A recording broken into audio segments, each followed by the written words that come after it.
Welcome to our channel. Today we how to connect Bilt to convert rent payments to points, complete guide step by step clearly. To connect Bilt to convert your rent payments to points, begin by downloading the Bilt app from the App Store or Google Play. Once installed, open the app and create an account if you haven't done so already. Log in using your email and password. After logging in, navigate to the Link Payment Methods section. Select the option for connecting your bank account or adding a debit or credit card. Follow the on-screen prompts to securely enter your payment information. Confirm your bank account or card details to link it with the Bilt app. Next, go to the Set Up Rent Payment option. Enter your landlord's payment details, including their name and payment method preferences. Specify your monthly rent amount and the payment due date.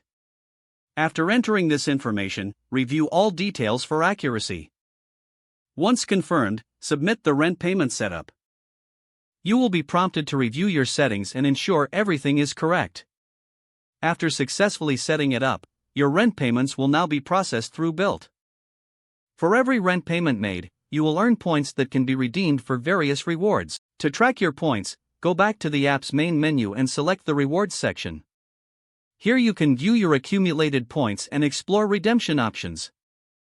Make sure to pay rent through the Bilt app each month to maximize your points earnings. Regularly check for any promotions or additional ways to earn points. That's it. You're now ready to start converting your rent payments into valuable rewards.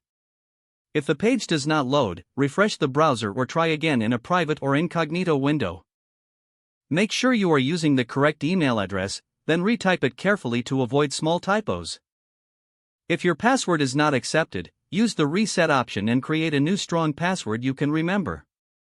Check your spam folder for verification or security emails, then complete any requested confirmation steps. Enable two-factor authentication if available to improve account security and reduce unauthorized access risk.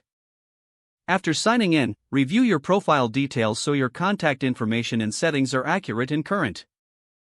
If you see an error message, note it down and try again after restarting your device and internet connection. Don't forget to like this video and subscribe to our channel for more step-by-step tech guides.